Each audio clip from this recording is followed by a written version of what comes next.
usut tuntas. Buka apa adanya. Jangan ada yang ditutup-tutupi. Transparan. Udah. Jumat sore, atau sehari setelah Presiden Joko Widodo memerintahkan agar kasus kematian Brigadir Nofriansyah Yosua Huta Barat diusut tuntas, penyidik Bareskrim Polri menaikkan status kasus pembunuhan berencana Brigadir Yosua dari penyelidikan ke penyidikan. Penyidik menemukan ada unsur pidana dari laporan dugaan pembunuhan berencana, pembunuhan, dan penganiayaan yang dilaporkan pihak keluarga ke Bareskrim Polri. Dari hasil pemeriksaan yang sudah dilaksanakan di Polda Jambi, dan tentunya ini akan didalami kembali oleh tim sus, dan melalui proses gelar perkara yang dilakukan sore hari ini oleh Katim Sidik Dirpidum. Jadi status laporan dari pihak pengacara keluarga Brigadir J, dari penyelidikan sekarang statusnya sudah dinaikkan menjadi penyidikan. Hanya berselang jam dengan pengumuman penyidikan kasus pembunuhan berencana Brigadir Yosua, Polda Metro Jaya menggelar prarekonstruksi kasus polisi tembak polisi di rumah Kadif Propam Polri nonaktif Irjen Verdi Sambo. Prarekonstruksi berdasarkan 2 laporan awal yang ditangani Polres Jakarta Selatan dan kemudian diambil alih oleh Polda Metro Jaya, yakni laporan dugaan pelecehan dan percobaan pembunuhan. Dalam prarekonstruksi yang bertempat di Balai Pertemuan Metro Jaya Jumat malam, pemeran melakukan sejumlah adegan termasuk baku tembak di area tangga. Selama prarekonstruksi, awak media hanya diperbolehkan meliput dari jarak 50 meter. Sabtu siang, prarekonstruksi yang dilakukan Polda Metro Jaya berlanjut dengan prarekonstruksi di rumah dinas Irjen Verdi Sambo di Duren 3, Jakarta Selatan. Selain tim Polda Metro Jaya, prarekonstruksi juga diikuti tim Inavis dan tim penyidik Bareskrim Polri. Tim Liputan, Kompas TV. Polisi menyidik kasus dugaan pembunuhan berencana terhadap Brigadir Nofriansyah Yosua Huta Barat yang ditemukan meninggal di rumah Kadipropam nonaktif Polri Irjen Verdi Sambo. Pada saat yang bersamaan, polisi juga mengusut 2 laporan terdahulu mengenai dugaan pelecehan dan percobaan pembunuhan. Namun belum ada satupun tersangka yang disebut oleh polisi. Lalu bagaimana arah penuntasan kasus kematian Brigadir Yosua?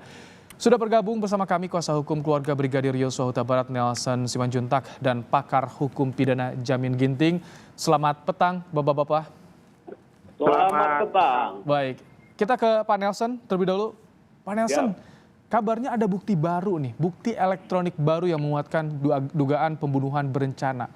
Dari mana bukti itu Pak Nelson? Apakah sudah diserahkan kepada penyidik Bareskrim Pak Nelson? Nah ini dia. Kemarin hari ini sudah beberapa hari sebagian rekan-rekan kuasa hukum keluarga sudah ada di Jambi. Dan ada 11 yang sudah di BAP, undangan interview keluarga semua. Dari sana tentunya secara maraton sudah akan dilihat. Kemungkinan malam ini akan bisa kita lihat karena sudah bisa kita gabungkan di antara 2 berkas, baik yang sudah dilidik dari Mabes Polri maupun data-data yang ada di kuasa hukum keluarga. Demikian. Jadi sudah diserahkan bukti baru termasuk yang semalam disinggung oleh Pak Kamarudin itu ya, Pak Nelson? Yang kemarin belum. Yang kemarin kita belum? Masih belum, di Jambi masih. Oke, semalam Polda menggelar prarekonstruksi dilanjutkan tadi siang di TKP. Seperti apa yang Anda baca soal prarekonstruksi yang digelar, Bung Nelson? Ya. Baik, prarekonstruksi yang dilakukan oleh Mabes Polri kemarin kita tidak dapat undangan, tetapi siang ini kita sudah dapat hadir. Kawan-kawan sebagian juga sudah ada di lokasi, di TKP, dan menunggu karena hasil dari prarekonstruksi juga belum selesai dan belum diumumkan sampai petang ini. Tapi memantau, mengamati ya. Kita ke Pak Jamin. Pak Jamin, penyidikan digelar berangkat dari 2 angle. Ada laporan yang soal dugaan pelecehan dan penganiayaan, ada juga keluarga yang melaporkan soal dugaan pembunuhan berencana. Ini dua-duanya berjalan. konstruksi hukum seperti apa nanti yang akan dibangun oleh kepolisian nih, Pak Jamin? Ya, terima kasih. Jadi pertama-tama yang dilaporkan pertama itu terkait adanya pelecehan itu dan dilakukan rekonstruksi terhadap itu tanpa ada dugaan tindak pidana lain. Lalu kemudian para pengacara Brigadir J melakukan laporan 340, 351 terkait dengan adanya bersamaan pada waktu yang sama, ada kejadian yang sama, dugaan pembunuhan berencana. Dan dilakukan rekonstruksi juga terkait itu sekaligus namanya rekonstruksi. Setelah itu baru nanti akan ditemukan kebenaran fakta dari apa yang ada. Apakah benar adanya suatu perbuatan pelecehan terjadi atau sebaliknya ada rencana pembunuhan di mana pelecehan tersebut merupakan suatu rekayasa untuk menutupi perbuatan yang 340 maupun 351. Atau juga bisa kurang cukup kuat untuk membuktikan adanya pembunuhan berencana, tetapi itu adalah suatu kejadian yang didasarkan kepada pembelaan terpaksa yang dilakukan untuk membela korbannya tadi. Jadi ini kelihatannya ada salah satu yang benar, ada salah satu yang salah begitu. Tidak bisa dua-duanya benar. Ini yang menarik, tidak bisa dua-duanya benar, tapi dua-duanya langsung disidik ya. Prarekon sudah berjalan, bukti-bukti juga sudah ditemukan nih Pak Jamin. Kalau misalkan menurut kacamata Anda, ini kansnya yang lebih kuat yang mana Pak Jamin? Kalau dilihat dari pengamatan, didasarkan kepada berita-berita yang ada, bukan berdasarkan bukti yang saya lihat sendiri, ini saya bisa menduga bahwasannya apa yang menjadi dasar laporan dari kuasa hukum berdasarkan bukti-bukti yang ada diberikan secara terbuka dan transparan. Tetapi yang pertama kelihatannya tidak begitu transparan sehingga muncul kecurigaan dan dari masyarakat termasuk dari Bapak Presiden Republik Indonesia Pak Jokowi untuk memberikan arahan yang terakhir terkait dengan supaya dibuka secara transparan. Saya menduga Pak Presiden itu mengarahkan kepada apa yang dilaporkan terakhir terkait dengan transparansi. Demikian. Laporan terakhir artinya dugaan pembunuhan berencana oleh keluarga. Nah, kita ke Pak Nelson. Pak Nelson tadi ada keyakinan untuk mengusut dugaan pembunuhan berencana. Upaya apa yang saat ini dilakukan oleh tim kuasa hukum jelang otopsi? Karena otopsi sudah dikabulkan kan, otopsi ulang. Ya. Upaya apa yang saat ini tengah ditempuh? Ya, secara terus-menerus, ya kita tetap mengejar. Jangan disebut menunggu saja. Upaya-upaya ini antara lain seperti hari ini. Kawan yang di Jambi, mereka sekarang sedang di lokasi di pemakaman. Begitu dikatakan minggu depan, otopsi dilakukan. Kita sudah melihat mana lebih bagus di rumah sakit di Jambi atau di pemakaman. Hasil laporan kami tadi siang, pemakaman itu kecil, kurang begitu luas. Ini kita pantau terus, kawan-kawan di Jakarta kita bagi di Duren 3 dan kami tetap menjaga posko sampai hari ini. Baik, jadi dari keluarga, dari tim kuasa hukum mendorong otopsi ulang dilakukan di rumah sakit ya, karena pemakaman areanya begitu sempit. Nah, begitu sempit. Kemudian tadi yang digelar hari ini, prarekonstruksi di Duren 3, seperti ada yang sampaikan, ada tim di sana. Laporan tim seperti apa sih, Pak Nelson? Kawan-kawan melaporkan, saya hubungi baru saja, mereka mengatakan pihak kepolisian masih tetap bekerja dan mereka hanya bisa melihat dari jarak tertentu, 30 ke 50 meter. Tentunya bisa kita pastikan, kita belum bisa mengganggu tata kerja kawan-kawan penyidik di dalam rumah, sampai sejauh mana tetap kita masih menunggu hasil dari Duren 3. Jadi terbatas ya artinya visual yang didapatkan oleh tim kuasa hukum. Pak Jamin, banyak yang bertanya-tanya sebetulnya apa sih tujuan dari prarekonstruksi bahkan digelar semalam di Polda, di Mapolda, hari ini digelar di TKP. Apa sebetulnya yang dicari dari prarekonstruksi ini? Bedanya dengan rekonstruksi nanti seperti apa Pak Jamin biasanya dalam pidana? Ya, jadi yang pertama sudah dilakukan rekonstruksi, tetapi kelihatannya rekonstruksi itu tidak komprehensif karena ada beberapa bagian-bagian rekonstruksi yang dinyatakan kurang, sehingga perlu dilakukan penambahan terhadap kekurangan-kekurangan tersebut pertama. Yang kedua, karena adanya laporan dari orang yang dilaporkan yang dianggap sebagai pelaku merasa sebagai korban, sehingga perlu melengkapi informasi-informasi yang diterima itu dalam rekonstruksi ulang tersebut. Jadi informasi itulah yang menjadi dasar untuk melakukan rekonstruksi lagi.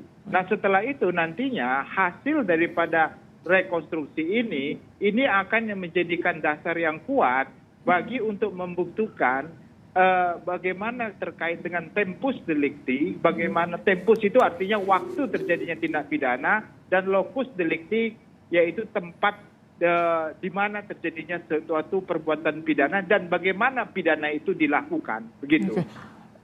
Kemudian soal ini, otopsi yang dipertanyakan, keluarga meminta otopsi ulang melibatkan dokter eksternal. Sebelumnya juga sudah digelar otopsi di Rumah Sakit Polri. Bagaimana Anda melihat Pak Jamin soal otopsi ini? Nanti seberapa kuat? Kalau misalkan hasilnya beda, ini jadi pertanyaan, mana yang benar nanti otopsinya Pak Jamin? Ya tentu, kalau yang otopsi itu yang benar adalah mengikuti tata cara prosedur otopsi yang benar. Hasil itu bisa saja berbeda, tapi tata cara harus diikuti. Nah, jadi bisa saja tata cara yang tidak diikuti bisa menghasilkan hasil yang berbeda.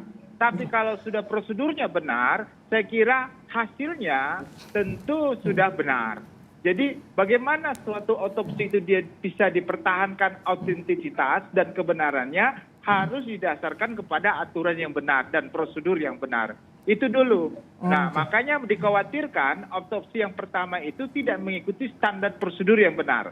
Sehingga diperlukan suatu aturan yang benar untuk meyakinkan bahwa otopsi itu adalah benar sesuai dengan prosedur. Kalaupun hasilnya berbeda, maka yang digunakan adalah otopsi yang berdasarkan prosedur yang benar tersebut. Saya ingin tanya ke Pak Nelson, ketika dapat informasi soal otopsi pertama yang dilakukan, bagaimana informasi penjelasannya dari polisi? Apakah jelas, gamblang soal tata cara otopsinya atau bagaimana Pak Nelson sehingga keluarga meminta ulang? Kami sampaikan kembali ketika kita menerima peti mati mayat yang bersangkutan sampai di rumah klien kami di Jambi, sulit sekali untuk dibuka, tetapi dengan berbagai dimensi keahlian bisa difoto. Di sana kita menerima surat termasuk di dalamnya ada sertifikat, ternyata isinya kosong melompong, tidak ada. Rekan kami Jamin katakan tentunya di situ ada siapa mayat ini, kenapa lebam mayatnya dianiaya, tidak ada sama sekali. Dan di situ juga jam 17 diserahkan, sesudah sekian hari baru hanya tanda tangan dokter, usianya pun salah. Baik. Usia kawan itu 28, yang tertulis 21. Baik. Banyak kejanggalan-kejanggalan yang bisa kita temukan. Kita tanya, Pak Jamin, ada kejanggalan-kejanggalan di sertifikat kosong, usia salah. Temuan keluarga, temuan kuasa hukum. Ya, saya kira itu tidak perlu terjadi. Makanya kalau prosedurnya benar, sesuai dengan standar, itu kan tidak mungkin terjadi. Karena autopsi itu harus juga didasarkan atas persetujuan keluarga. Apakah mayat ini perlu diotopsi, siapa keluarga terdekat. Dan kalau sudah keluarga terdekat mengetahui, maka identitasnya juga tidak mungkin salah, begitu. Jadi identitas sudah dikonfirmasi berdasarkan data yang diberikan oleh keluarga, begitu. Pak Nelson, tadi disinggung juga semalam disinggung oleh Pak Kamarudin soal ada pelaku yang mengakui perbuatan. Ada bukti baru juga yang sudah didapatkan oleh tim kuasa hukum. Seperti apa ini korelasinya? Baik, korelasinya dari apa yang kami terima informasi di Jambi, beliau sudah secara leluasa sudah ketemu dengan keluarga-keluarga terkait. Tentunya cerita-cerita, isi handphone, isi percakapan, message, dan sebagainya sudah dapat gamblang dari kita. Ini yang tentunya kalau nanti setiap keluarga ditanyain akan dikatakan bagaimana perannya masing-masing. Oleh karenanya pada saatnya nanti akan terbukti siapa-siapa pelaku atau siapa-siapa TSK, karena sampai hari ini masih berlangsung pemeriksaannya ya. Baik, Pak Nelson, Pak Jamin, terima kasih telah bergabung dalam program Kompas Petang. Kita akan tunggu bagaimana nanti otopsi ulang yang akan digelar pada hari Rabu. Dan kami akan tampilkan, saudara, keterangan dari Johnson Panjaitan. Kita akan simak bersama, saudara. Selalu diomong-omongkan ya kan, keterbukaan ini kan bukan jargon. Ini taruhannya kan Anda tahu, bukan lagi hanya kepolisian, tapi ini penegakan hukum dan negara ini kan Presiden udah ngomong. Kan? Oke, makasih ya. Selamat sore ya. Makasih.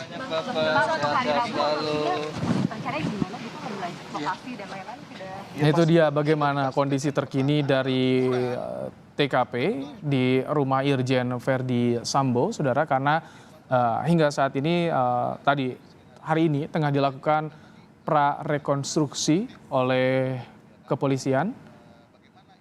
Dan kami kembali menyapa, terima kasih Pak Nelson Simanjuntak dan juga Pak Jamin Ginting telah berbagi pandangan, dan tadi Pak Nelson telah menyampaikan informasi terkini soal kasus kematian Brigadir Yosua. Terima kasih Pak Nelson, Pak Jamin, sehat selalu.